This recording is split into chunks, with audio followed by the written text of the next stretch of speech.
오늘 본문은 룻기입니다. 우리가 지난 3주 동안 보았던 사사기와 또 깊은 관련이 있는 그런 성경이죠. 우리가 묵상했던 그 사사기와 동시대의 역사를 공유하고 있는 본문이 룻기서예요. 여러분 3주 동안 우리가 마주하였던 그 사사기의 현실이 어떠하였습니까? 여러분 그들의 그 마음 가운데 기쁨이 있었습니까? 충만함이 있었습니까? 우리가 사사기를 보면서 참 마음에 무거움이 있었던 것은 그들의 죄악된 모습이 오늘 나의 모습과 너무나도 흡사했기 때문이에요. 그리고 한 주간 우리들의 그 삶 속에 사사기 시대를 살았던 이스라엘 민족과 같은 모습들이 반복적으로 나타나지 않았나 생각해 봅니다. 여러분 그들의 삶의 사이클이 있다고 말씀드렸어요. 어떤 모습이었습니까? 하나님께서 은혜로 인도하신 그 가나안에서 그들은 젖과 꿀을 통하여 평안을 얻었습니다. 그 삶에 기쁨이 있었다고요. 그렇게 기쁨이 있고 만족이 있다 보니 여러분 시선이 어디로 도는 거예요? 하나님을 향하는 것이 아니라 더 이상 구하지 않아도 괜찮을 것 같은 나의 인생 가운데 그 정욕이 싹트기 시작하는 거예요. 욕심을 향하여 만족하지 못하는 그의 인생이 여호와의 목전에서 악을 행하는 그 민족의 모습 아니었습니까? 여러분 기억하세요. 우리들의 그 삶 가운데 여호와의 목전에서 악을 행하는 그 순간 임하는 은혜가 있습니다. 그 은혜가 뭐냐면 아픔이에요. 고난이에요. 고통이에요. 왜요? 그 민족은 그리고 우리는 그러한 삶의 시련을 통하여 다시금 하나님께 부르짖게 될 것이니까. 부르짖기 시작하는 그들을 하나님은 구원하사 사사를 통해 인도하시고 다시금 사사를 통하여 회복시킨 그 땅에 평안이 임하였다는 거죠. 그러나 곧 이내 다시금 여호와의 목전에서 악을 행하였더라. 이것이 사사기의 비극이다 이겁니다. 근데 보세요. 그 비극이, 그 사이클이 비단 사사기 민족들의 것이었습니까? 그렇지 않았다는 거죠. 어쩌면 오늘 아침부터 오늘 이 시간까지도 그 사이클이 벌써 몇 번 돌았는지도 몰라요. 은혜로 일어난 그 순간 눈에 보이는 그 짜증나는 것들 때문에 원망할 때 우리 마음 가운데 무너짐이 있었잖아요. 그러나 주님 예배할 수 있게 나 좀 도와주세요. 성령께서 인도하사 그 예배의 은혜로 나오게 하셨을 때 우리에게 기쁨과 회복이 있는 줄을 믿습니다.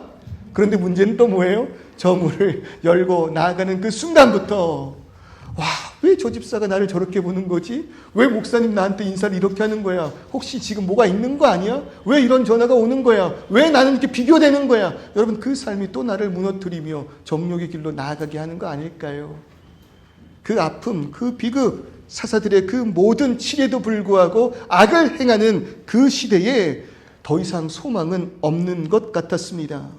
사사기를 통하여 우리가 느꼈던 삶의 그 답답함, 백성들은 더 강한 사사, 더 유능한 지도자가 나타나서 이방 민족을 물리쳐 주기를 바랬는지 모르겠지만 우리와 같이 오늘 이 시간 나를 더 행복하게 할 것을 이 땅에서 찾기 바빴는지 모르겠지만 그러나 그들은 스스로 개혁의 길로 나서지도 못했을 뿐더러 오히려 이방의 삶에 동화되어 버린 민족의 모습이었다는 거예요. 그리고 그들의 영웅이었던 사사들조차 구원의 길을 열어 그들을 인도하는 것이 아니라 자신들에게 허락한 권위와 힘과 능력을 하나님의 백성을 위해 쓰지 않고 자신과 자신의 그 가문의 이익을 위해서 남용하였다는 겁니다. 그러니 사사시대의 가장 큰 악몽을 이 한 줄로 정리해 볼 수 있겠어요. 사사기 21장 25절의 말씀입니다. 다 같이 한번 읽어볼까요? 시작! 사람이 각기 자기의 소견에 옳은 대로 행하였더라. 이것이 사사기 시대의 악몽이라는 거예요. 그때에 왕이 없으므로 여러분 그때에도요 하나님께서 그들을 다스리셨습니다. 하나님께서 그들을 인도하셨습니다. 그들을 다스리는 왕이 있었다 이것입니다. 그런데 그들은 여호와의 목전에서 여호와를 거부하고 없는 것처럼 살아가는 그 순간 그 마음의 그 정욕은 왕이 없는 것처럼 살아갔다는 거예요. 그러므로 각기 자신의 소견에 옳은 대로 행하였더라. 옳은 대로. 이 말은 단순한 시대의 설명이 아닙니다. 하나님을 외면하는 삶의 비극을 압축한 우리 모두의 고백이라는 거예요. 인간은요, 자기 기준을 따를 때 역사는 언제나 같은 자리에서 우리를 무너뜨린다 이겁니다. 여러분 정말 그렇지 않아요? 인간이 자기네 소견에 옳은 대로 행할 그때 평안이 있습니까? 평강이 있습니까? 기쁨이 있습니까? 결코 그렇지 않다는 거예요. 왜냐하면 우리는 온전한 존재가 아니기 때문에. 우리는 완벽한 자들이 아니기 때문에.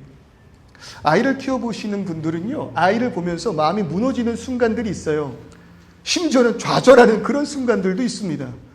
저 같은 경우도 그래요. 언제냐면 내가 그토록 내 삶 가운데 나를 절망으로 이끌었고 나를 아프게 하였고 나를 더욱더 성공의 길로 이끌지 못했던 안 좋았던 행동과 그 습관들이 여러분 어떻게 그 자녀들에게 그대로 나타납니까? 그런 모습을 볼 때 막 안타까운 거예요. 그러니 막 분노하죠. 그렇게 앉지 말라고 했지. 허리 피라고 했지. 집중하라고 했지. 학교 끝나고 오면 숙제부터 하라고 했지. 수건은 반듯하게 거는 거라고 몇 번을 말했어. 왜요? 그런 잘못된 습관과 사고방식과 행동 하나가 오늘 나를 그렇게 충만하게 기쁘게 평안하게 하지 못한 자리에 이르게 하였으니까. 그러니 실수를 반복하지 않게 하기 위해서 자녀들에게 책망하는데 여러분 되냐 이거예요. 불가능합니다. 왜요? 그 아이들도 어디서 나왔어요? 엄마 뱃속에서 나왔어요. 아빠는 완벽할지라도 엄마 뱃속에서 나왔다고요. 아빠를 통해 나왔다고요. 그러니 그들이 이 땅에서 충만할 수 있겠습니까? 그들이 이 땅 가운데서 완벽한 존재로 내 생각과 뜻대로 나를 성공의 길로 나를 평안의 길로 인도할 수 있다고 말할 수 있겠냐라는 거예요. 불가능합니다. 그럴 수가 없다는 거죠. 성경은요, 사람이 여호와 즉 창조주를 떠난 그 순간부터 모든 삶이 모순투성이라고 그렇게 말을 하고 있어요. 본문의 1절을 보십시오. 사사들이 치리하던 그때, 요약하면 어떤 때라고요? 왕이 없다고 여기며 각자 자신의 소견대로 옳게 살아가던 그때, 내가 맞아, 아니야 내 말이 맞아, 그렇게 살아가던 바로 그때 그 땅에 뭐가 들었어요? 흉년이 들었다. 그렇게 말합니다. 여러분, 이들이 여호와를 외면한 이유가 무엇입니까?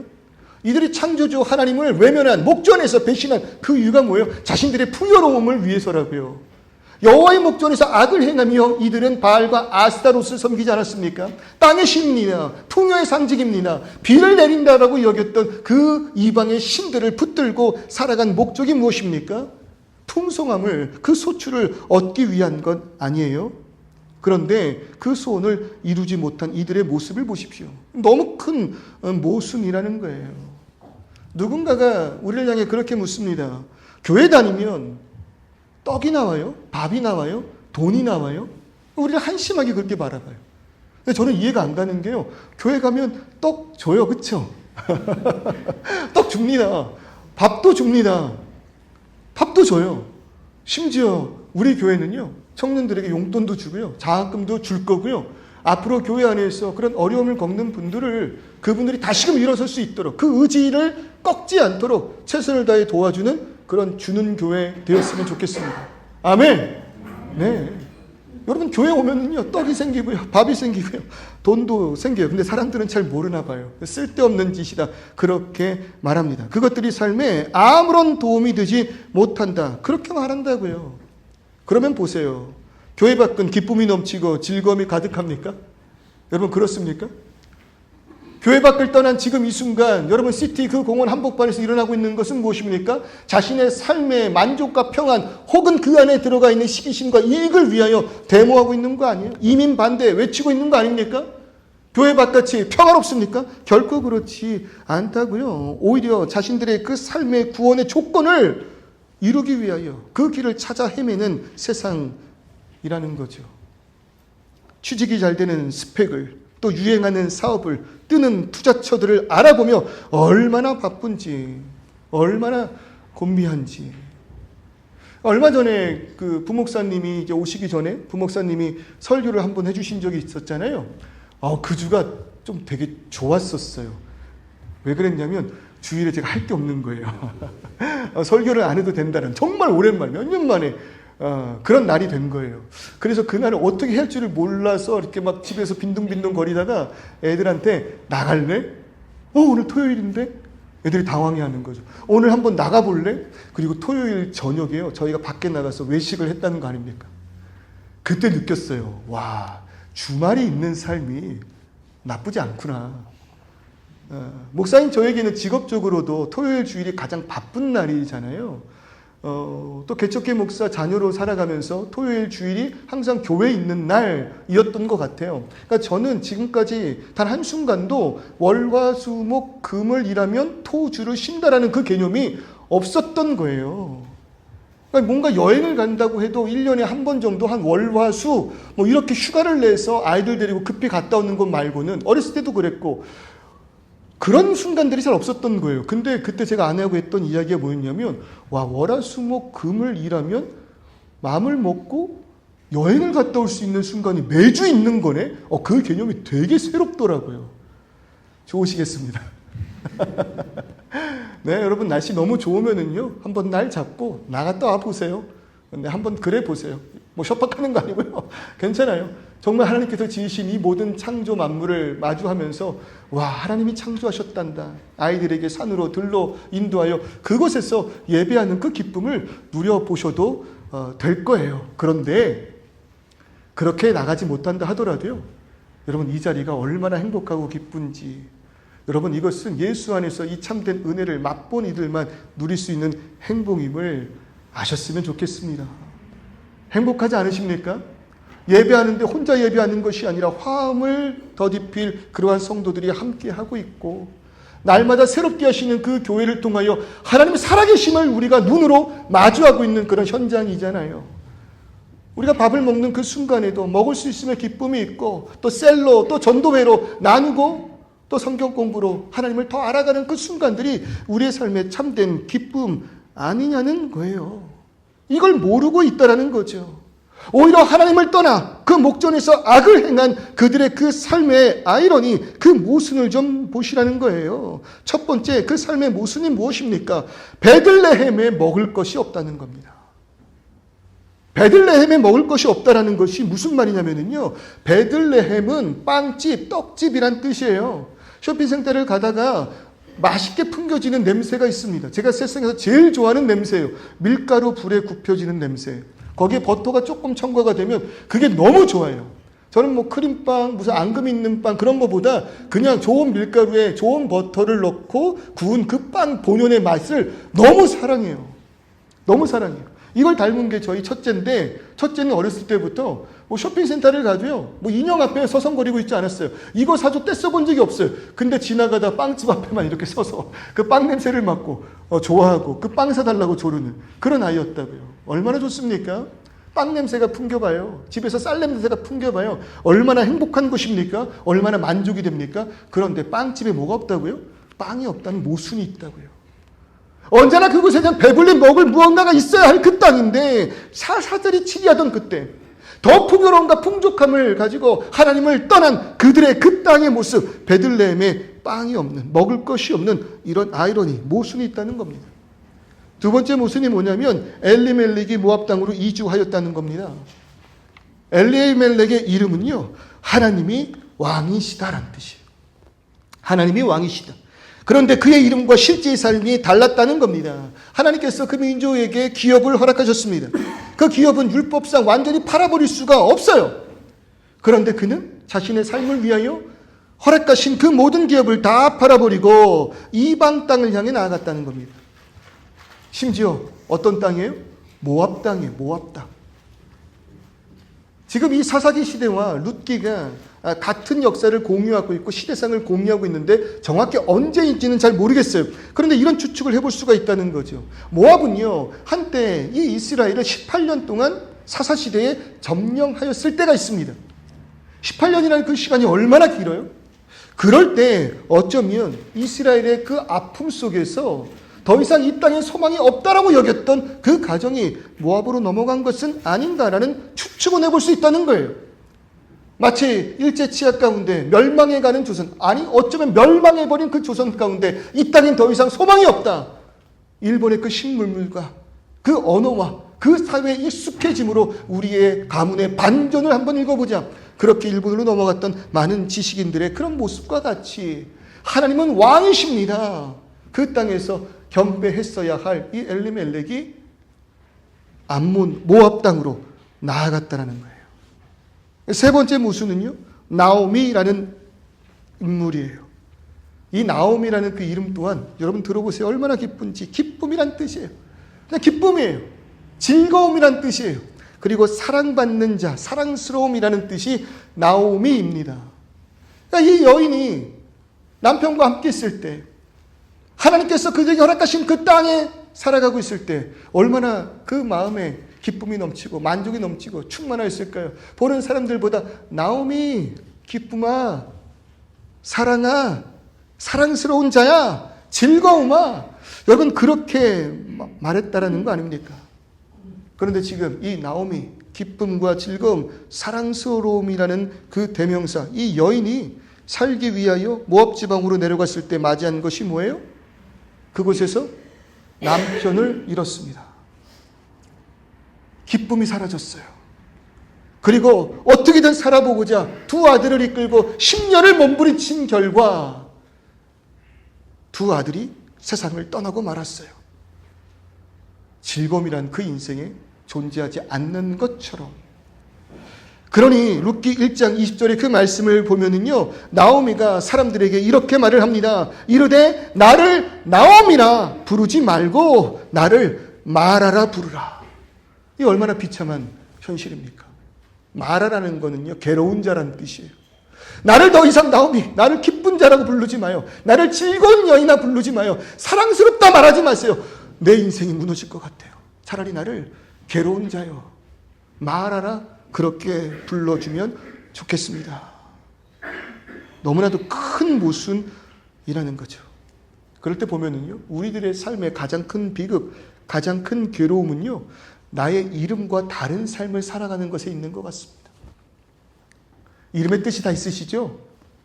어떤 이름의 뜻을 가지고 있을까요? 부모가 아이를 잉태하고 10달 동안 마음에 품으면서 교회를 다니든 다니지 않든 신앙이 있든 없든 상관없이 그 아이의 이름은 가장 존귀하고 귀한 이름으로 지었을 것입니다. 맞죠? 저도 그랬으니까요. 제 아이들에 대한 이름 예화는 많이 제가 했는데 새로 오신 분들도 많으니까 한 번 더 설명을 할게요. 저에게는 세 아이가 있습니다. 첫째 시은이, 둘째 가은이, 셋째 채은입니다. 그래서 시가채라고도 하고요. 그리고 앞에 초성을 따면 성경책이 되기도 해요. 의도한 건 아닌데 나중에 보니까 그렇게 돼 있더라고요. 처음 아이 시은이를 아내가 임신했을 때 딸이라는 것을 아는 그 순간 제가 그때부터 우리 아이를 위하여 배에 손을 얹고 기도했던 거 하나 있습니다. 여자아이니 이왕이면 태어나 살아가는 동안 지나가는 사람들이 한 번 멈춰서 돌아보는 아이 되게 해주세요. 그런 기도를 제가 좀 욕심내서 했었어요. 가끔 이렇게 뒤돌아보더라고요. 이상한 행동을 하든지 뭐 어떻게 하는지 뒤돌아보긴 하더라고요. 그런 기도를 하면서 그 아이가 세상 바깥으로 나왔어요. 이제 이름을 지어줘야 되는 거잖아요. 그때 당시 제 아내가 비자가 없는 바람에 한국에 가서 아이를 출산했는데 그 아이의 이름을 지어줘야 되는데 저희가 할아버님이 계시거든요. 그 어른이 어느 날 제 아내를 불렀어요. 그리고 아내에게 봉투를 하나 주시면서 이 이름으로 하면 좋겠다 한 거예요. 근데 그 이름이 엄정아예요. 엄정아. 차라리 엄정화면 그래도 유명인이니까 마음이라도 되겠는데 엄정아. 뭔가 좀 마음에 들지가 않은 거예요. 근데 제 아내가 할아버님의 말을 어떻게 거절을 할 수가 있겠어요. 급하게 오빠 어떻게 연락 왔길래 바꿔봐. 할아버지 그게 뭐예요? 이름 이상해요. 바꿀게요. 다만 할아버지께 컨펌은 받을게요. 여러분 이런 지혜가 있어야 할 줄 믿습니다. 컨펌은 받을게요. 그리고 나서 고민하면서 이름을 지었던 게 뭐였냐면 제 목회 철학도 그렇고 제 신앙관도 그렇고 그리고 제 사역이 이런 사역이 되었으면 좋겠다라고 항상 마음에 품었던 것이 있으니 그게 뭐냐면 하나님 사랑, 이웃 사랑이에요. 하나님을 사랑할 때 우리는 이웃을 사랑하는 그 행동을 통해 증명할 수 있습니다. 그래서 그걸 줄여서 하이, 엄하이. 괜찮지 않아요? 엄하이, 하이엄. 나쁘지 않은 것 같은데 저희 할아버님이 그 이름을 보고 야 그거 너네가 살아가는 그 동네 인사말 아니냐. 지나가는 그냥 남자애들이 뭐 하이 하이 그러면 그거 좀 아닌 것 같아. 지금 생각해 보면 영어 이름을 바꾸면 되는 거였는데 맞는 말 같아요. 그럼 할아버지 제가 바꿔볼게요. 두 번째 이름을 뭐라고 했냐면 그러면 하이를 하나님 사랑 이웃 사랑을 한 단어로 할 수 있는 건 뭘까 고민하다가 사랑. 그냥 사랑이 떠오르더라고요. 그래서 엄사랑 너무 예쁘잖아요. 별로예요? 엄사랑. 그래서 할아버님께 할아버님 사랑 어때요? 사랑? 할아버지께서 그 딸아이인데 얘가 컸을 때 그냥 남자애들이 사랑해 사랑해 사랑한 사랑 그 부끄러워서 어떻게 사냐고. 안 된다는 거예요. 또 그게 합리적인 것 같아서 고민을 하다가 그래 어른을 만족시키기 위해선 그냥 고전으로 가자. 한문 이름으로 가자. 한문이 있지만 하나님 사랑 이웃 사랑 그 사랑이 들어가는 이름이었으면 좋겠다. 고민 끝에 나온 이름이 뭐였냐면 베풀시의 은혜 은 하나님의 은혜를 베푸는 아이. 그래서 시은이 된 거예요. 그래서 시은이라는 이름을 두고 기도하면서 마음에 품었던 것이 뭐였냐면 자신에게 가장 귀한 장난감을 필요한 이에게 주고 그러나 그 마음에 아픔이 있어서 뒤돌아 엄마 아빠에게 울음 표정으로 다가와 끌어안는 그래도 그것이 잘했다 칭찬받을 수 있는 그런 아이 되게 해달라고 기도했었어요. 그래서 시은이 된 거예요. 둘째가 태어났습니다. 베풀시의 은혜은 언니가 베풀 때 너는 더해라. 더할까의 은혜은 그 은혜를 더하는 아이가 되었어요. 셋째가 태어났어요. 첫째 둘째를 고민했더니 셋째는 별로 고민할 게 없어요. 라인만 맞추면 돼요. 한문도 안 뒤졌어요. 그냥 채우다의 채자에 은혜은 언니가 베풀고 둘째 언니가 더하면 너는 어떤 아이가 되라? 더하는 아이가 되라.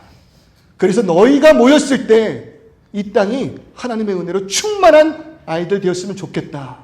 근데 어느 날 첫째가 와서 아빠 근데 우리 앞에 이름을 초성을 하면 성경책이 된다? 그렇게 알려주는 거예요. 생각한 적이 없었는데 야 맞다. 시은 가은 채은 너네 이름이 성경이 말하고 있는 핵심이다. 그렇게 이야기했던 적이 있었다니까요.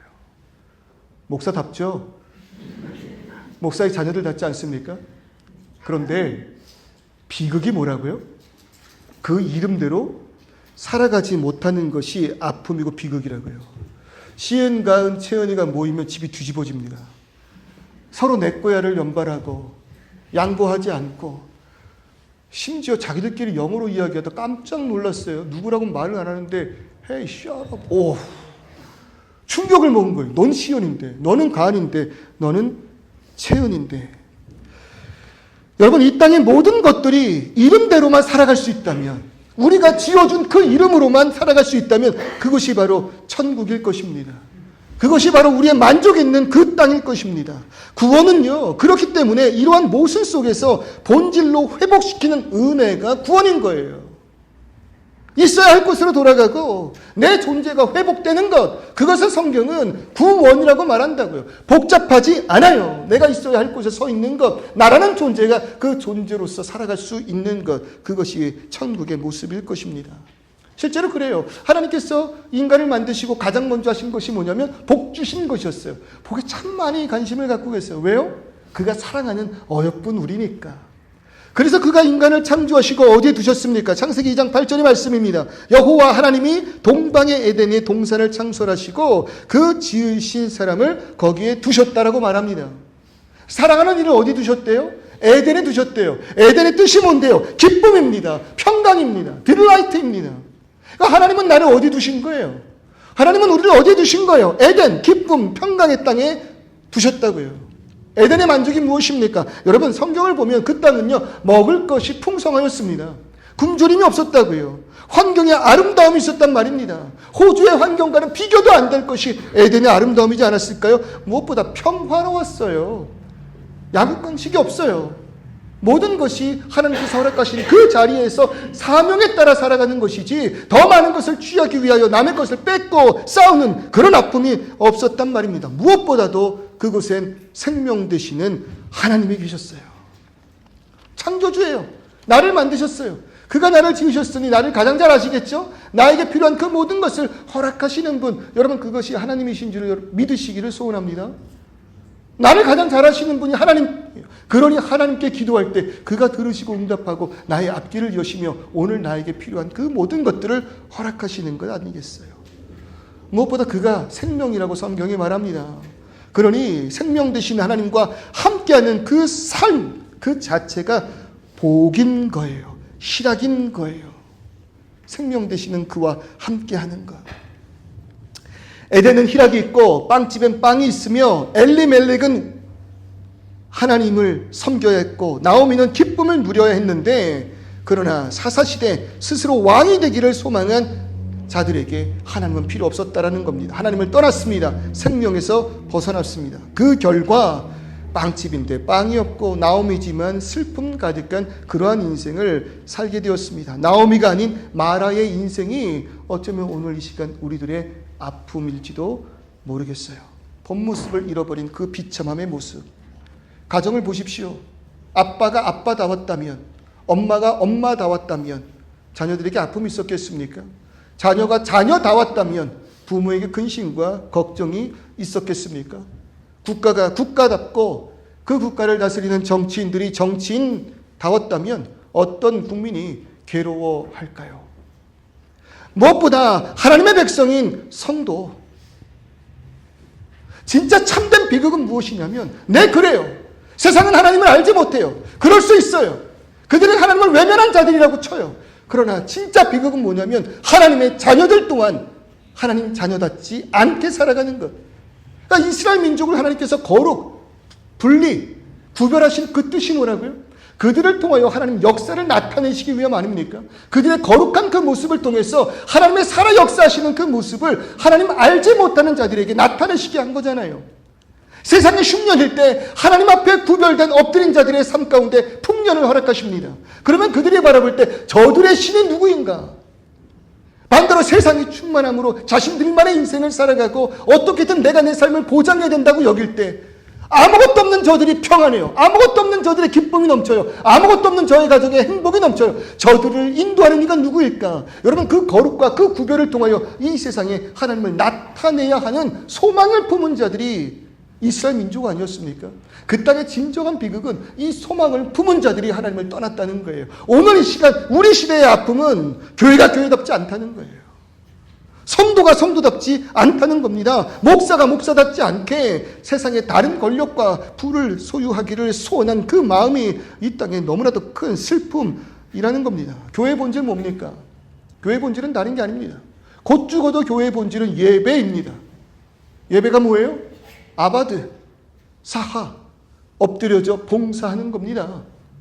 예배는 그 크신 하나님 앞에, 왕 되신 하나님 앞에 완전히 엎드려져서 경배하며 그를 위하여 살아가는 그 행위, 그것이 예배라 이거예요.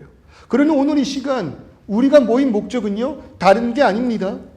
한인교회는 좀 특성이 있어요. 그 지역 안에서 해야 될 역할들이 있습니다. 한인들이 모여서 커뮤니티를 나눌 수 있어야 되고, 그리고 그 지역 안의 교회를 통해서 무언가 구제의 그런 사역 활동이 넘쳐나야 될 거예요. 네, 그렇게 할 거예요. 그런데 그런 것들은 옵션이라 이거예요. 옵션. 뭡니까? 있으면 좋지만 없어도 전혀 문제가 되지 않는 겁니다. 그게 옵션입니다. 우리가 이 자리에서 많은 분들이 함께 모여서 연합하고 교제를 나누고 여기에서 사업 비즈니스 파트너를 만나고 여기서 배우자를 만나고 마음의 위로를 얻고 좋아요. 그런 일들이 많이 일어났으면 좋겠습니다. 특히 우리 청년들 사이에서 좋은 배우자, 신앙 안에서, 믿음 안에서 그 짝을 교회 안에서 만나기를 주님의 이름으로 축원합니다. 아멘. 그러세요. 목사님 더 열심히 하셔야 돼요. 많은 청년들이 더 이 자리로 많이 모여서 정말 부모님들이 바라보시기에도 와, 저런 청년이라면 내 딸, 저런 청년이면 우리 아들 꼭 만났으면 좋겠다. 그런 청년부 만들어 주셨으면 좋겠습니다. 그 가운데 목사님 짝도 있으면 참 감사하고요. 아멘. 여러분 근데 보시라고요. 이런 옵션들이 우리의 주가 되는 순간들이 있습니다. 교회 모이는 이유가 사람을 만나기 위해서, 교회 가는 그 이유가 파트너를 만나기 위해서라면 여러분, 우리는요, 우리의 기능, 우리의 본질을 잃어버린 거예요. 망각한 거예요. 있어야 할 자리에서 떠나버린 것이에요. 우리는 곧 죽어도 예배입니다. 다른 모임 없어도, 다른 기능 하지 못해도 우리는 예배하는 겁니다. 왜? 우리가 예배할 때 성도가 되는 것이고 성도들의 모임만이 교회가 되는 것이기 때문에. 이 자리에 많은 사람들이 모여있지만 교회 바깥에 계신 분들이 있어요. 왜? 내가 예배하고 있지 않을 때 성도들의 모임인 교회 바깥에 계신 겁니다. 교회에 많은 사람들을 모을 수 있는 방법은 여러 가지 있겠죠. 할 수 있을 거예요. 마케팅을 통해서, 여러 가지 사업들을 통해서, 어떠한 동아리 형태를 통해서, 세상 많은 방법으로 교회에 수없이 많은 사람들을 데리고 들어올 수 있지만 여러분, 교회는 언제나 성도들의 예배를 통해서만 이루어진다는 겁니다. 부디 오늘 이 시간 교회 바깥에 계시는 분이 한 명도 없는 그런 주는 교회 되기를 주님의 이름으로 축원합니다. 복음을 선포해야 되는 것이고, 그 복음 앞에 회개의 눈물이 있고 함께 모여 셀을 나눌 때 세상의 걱정, 우리들의 삶의 유익, 투자해야 될 그 투자처를 나누는 것이 아니라 그 가운데 우리가 얼마나, 내가 얼마나 말씀 가운데 발버둥 치기 위하여 열심을 다했는지, 그러나 그 힘든 순간에 지사님의 그 전화 하나가, 지사님의 그 손 내밀어 준 은혜 하나가 나를 다시금 이 자리로 회복시켜 놓으라고, 여러분 셀 모임 그 안에서 이러한 신앙의 나눔들이 넘쳐나야 되는 거 아닙니까? 그것이 본질이심을 잊지 마시기를 주님의 이름으로 축원합니다. 이것이 교회의 생명입니다. 우리가 정체성을 잃어버리고 있어야 할지를 떠난 그 순간 성경은 그것이 죄라고 말하는 것이고, 그 죄가 우리 가운데 있을 때 우리의 가정이, 우리의 민족이, 그리고 이 땅이 아픈 거예요. 정상적인 그 삶을 살아갈 수 없게 된 것입니다. 도대체 여러분, 우리에게 어떤 소망, 어떤 소원이 있는 것일까요? 그때에 오늘 본문을 넘어 6절의 말씀을 보면은요, 이렇게 우리에게 이야기합니다. 그 여인이 모압 지방에서 여호와께서 자기 백성을 돌보시사 그들에게 양식을 주셨다함을 듣고 이에 두 며느리와 함께 일어나 모압 지방에서 돌아오려 하여. 우리들의 참 슬픔은 돌아가면 되는데, 내가 있어야 할 곳으로 나아가면 되는데, 사가면 되는데, 손 내밀면 되는데, 그래 아는데 그 자리로 나아갈 수 없다는 겁니다. 무엇보다도 생명 되신 그 하나님께 내가 나아갈 수만 있다면 우리는 하나님을 통해 회복할 수 있는데, 여러분 죄는요, 어떠한 순간에도 내가 죽기로 나아가지 못하게 한다는 겁니다. 그게 죄의 비참함이라고 이야기할 때, 그러니 우리의 삶에 이 죄악을 정멸해야 한다고 반복해서 말씀드리지 않습니까? 아니요, 이미 우리 마음 가운데 하나님을 향한 소원조차 없어요. 그 땅으로 나아가고 싶은 그 소원의 마음조차 없다 이겁니다. 그런데 그 순간 그들에게, 무너져 있는 나오미에게, 아니 말하라 불러달라고 하는 그 여인에게 울려 퍼지는 기쁜 소식, 복음이 있었다고요. 그것이 6절이에요. 여호와께서 자기 백성을 돌보시사 그들에게 양식을 주셨다. 여러분, 민족의 비극 속에서 지금 하나님께서 뭐 하신 거예요? 적극적으로 개입하신 거예요. 그들이 나를 떠나 비참한 자리에 서 있을 때 하나님께서 그들을 내버려 두지 않으시고 적극적으로 그 역사에 개입하셔서 구원의 길을 제시하고 계신다는 겁니다. 어떤 순간에도 구원은 하나님께로부터예요. 어떤 순간에도 나를 주께로 인도하는 것은 하나님의 은혜 외에는 없다는 겁니다. 그 하나님, 우리를 결코 악한 길에 내버려 두지 않으시는 분이십니다. 고통 가운데 방치하지 않는 분이십니다. 어떻게 해서도 살아가는 그 자를 돌아올 수 있도록 복음을 선포하고 외치는 자들을 통하여 이 땅의 회복의 역사, 하나님의 개입하심의 그 역사가 있음을 깨달아 알게 한다는 겁니다. 오늘 이 예배가 그 자리를 떠난 누군가에게 울려 퍼지는 복음 되기를 주님의 이름으로 축원합니다. 그 땅에 다시 생명이 피어나고 꽃이 피며 양식이 주어집니다. 도망치던 모압으로 내려갔던 나오미, 모든 것을 잃어버리고 텅 빈 마라가 된 그 나오미 인생 가운데 하나님의 역사가 선포되고 있어요. 보세요. 그들은 떠났지만 하나님은 여전히 그 자리에 계셨다라는 게 은혜인 거예요. 우리는 떠났지만 하나님은 변함없이 동일한 그 자리에 서 계신 분, 변함없는 분, 그러므로 그를 신실하신 분이라고 우리가 고백하잖아요. 나를 사랑하심에 신실하신 그 하나님께서 돌아오기를 그 자리에서 기다리고 계신다는 겁니다. 인생이 아무리 험하고 길을 잃어도 돌아갈 곳이 있다는 것은 가장 큰 위로요, 삶의 기쁨일 것입니다. 집이 있다는 사실만으로도 우리의 흐르는 눈물이 멈추듯 하나님께 돌아갈 길이 열려 있다는 사실만으로 우리의 절망은 소망으로 바뀔 줄을 믿습니다. 돌아갈 것이 있다라는 것은요, 단순한 장소의 문제는 아닌 거죠. 돌아갈 곳이 있다라는 건 단순한 장소의 문제는 아니에요. 한국을 참 가고 싶잖아요. 늘 마음에 그리움이 있잖아요. 그런데 어느 날 전화 한 통이 옵니다. 아버지께서 돌아가셨다라는 전화, 혹은 어머니께서 돌아가셨다라는 전화. 멀고 먼 그 옛날 아버지 어머니를 떠나서, 고향을 떠나서 이 자리에 있으면서 늘 조국이 그리워했는데 부모님이 돌아가셨다라는 그 얘기를 듣고 한국을 다녀온 이후부터는 조국임에도 불구하고 굳이 그 땅을 가고 싶다라는 생각이 들지 않아요. 갈 필요가 없는 거죠. 결국 장소가 아니라 그 땅에 누가 계셨는가. 그 땅을 통하여 내가 위로받을 수 있다는 건 내가 여전히 누군가에게 사랑받고 있다는 거예요. 그 땅에서, 그곳에서. 그리고 무너졌던 나라 할지라도 다시 그곳으로 돌아갈 수 있고, 또 그곳에 그분이 계시다면 다시 시작할 수 있다는 약속 아니겠습니까? 그럴 때 보세요. 룻기 1장 22절을 보면은요, 나오미가 그 끝내 그 은혜 가운데 모압 지방을 떠나 베들레헴에 이르렀습니다. 근데 그때가 언제래요? 보리추수 시작할 때래요. 보리추수 시작할 때. 문제는 땅이 아니었던 거죠. 사사들이 치리하던 그때에는 이 땅이 흉년이었다면, 그들에게 왕이 없으므로 가짜의 속인에 옳은 대로 행한 결과 그 땅을 떠날 수밖에 없는 아픔 가득하였다면, 여전히 그 자리에 계신 하나님께서 이들을 구원하기 위하여 적극 개입하사 돌이키게 하셨을 그때 그 땅에선 비가 내리고 보리가 싹을 내고 열매 맺었다는 거예요. 그래서 오늘 이 시간 우리가 다시금 여호와께로 돌아가는 귀한 역사 있기를 주님의 이름으로 축원합니다. 옛날 그 뜨거웠던 그 시간 다 어디 갔습니까? 주님 부르신다면 원하시는 그곳에 서기를 소원했던 그 뜨거운 마음 어디 갔어요? 저에게 묻는 질문이에요. 그 열정 어디 갔냐는 거예요. 아무도 없는 그 예배 장소를 바라보며 아내와 단둘이 눈물만 흘리고 주님 살려달라고, 주님 외에 할 수 있는 것이 아무것도 없다고 부르짖었던 그 열정, 그 간절함 도대체 어디 갔습니까? 돌아가기를 주님의 이름으로 축원합니다.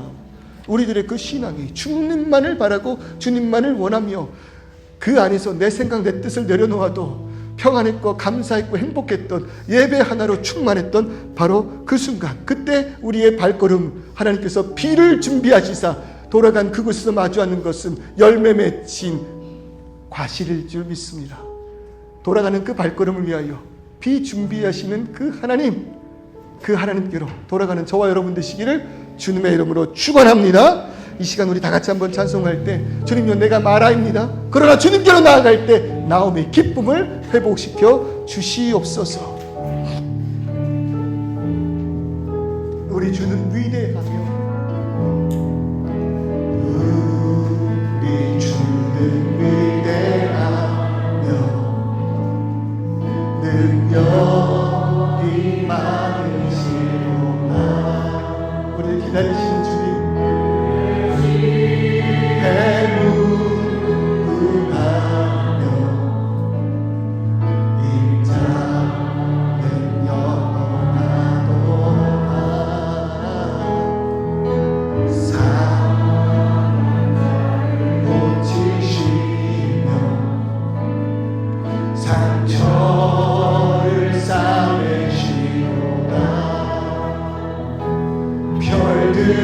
나를 가장 잘 아시는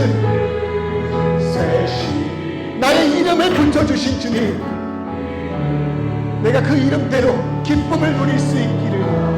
그가 구름으로, 그가 구름, 우리가 돌아갈 그곳에 하늘을 덮으시며 땅을 위하여 네 준비하시니. 아멘. 예루살렘아 여호와를 찬송할지어다. 내 하나님을 감사함으로 그 앞에 나가며 주 임재 앞에 언제나 동일하신 그 자리 계신 주님을 찬양할 것. 우리 주는 위대한 발바스타로시아니 능력이 많으시노라. 그의 지혜 무궁하며 인자는 영원하도다. 걱정하지 마세요. 상한 자를 고치시는 주님,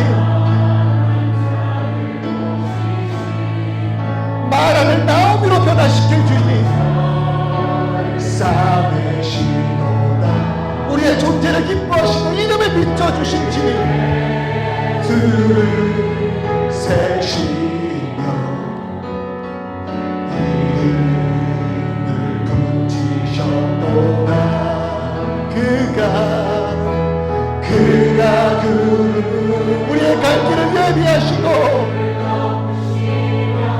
땅을 위하여 준비하시니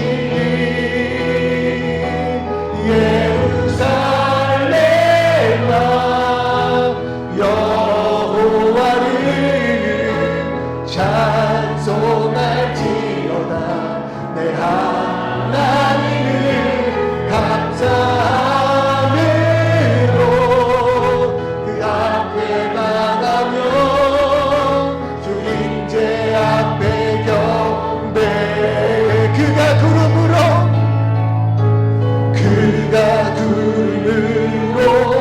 하늘을 덮으시며 땅을 위하여 준비하시니 그가 구름으로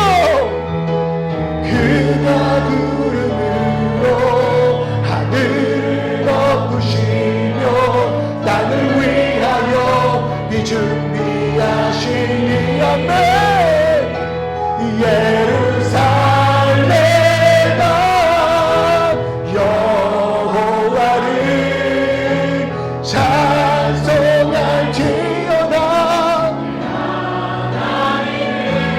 감사함으로 주 앞에 나가며 주 임재 앞에 경배해. 예루살렘아 여호와를 찬송할지어다. 내 하나님을 감사함으로 주 앞에 나가며 주 임재 앞에 경배해. 여러분 돌아가십시오. 가정으로 돌아가십시오. 남편의 자리로, 아내의 자리로, 자녀의 자리로, 성도의 자리로 돌아가시기를 원합니다. 그 뜨거웠던 그 순간으로 주님 외에 아무것도 필요 없다고 외치며 예수 한 분만으로 충만했던 그때로 돌아가시기를 소원합니다. 예루살렘은 여호와를 찬양할 때 가장 아름답고 빛나는 것입니다. 우리 교회가 이 자리에 있기를, 교회가 있어야 할 곳에서 성도들과 함께 이 땅을 위하여 기도할 수 있기를, 그 가운데 계시는 주님, 언제나 동일하신 그 주님의 은혜를 붙들고 나아갈 때 주님, 마라가 여기 있습니다. 괴로운 자리에 있는 내가 여기 있습니다. 나를 나오게 되게 하시고 기쁨의 자리로 인도하여 주셔서 우리의 삶 가운데 참된 주님의 평안 맛보게 하여 주시옵소서. 우리 주여 한번 외치시고 통성으로 기도합니다. 주여 아버지 하나님이여, 이 시간 마라된 우리가 주님께 붙들습니다. 아버지 하나님, 마라된 괴로움 가운데 있는 우리가 주여 외칩니다. 주여 나를 보고 살피시옵소서. 주님여 나를 불쌍히 여겨 주시옵소서. 나를 인도하여 주시옵소서. 나의 왕 대신 주 앞에 나아가기를 소원합니다. 주님 거기 계신 그 주님께로 나아가기를 소원합니다.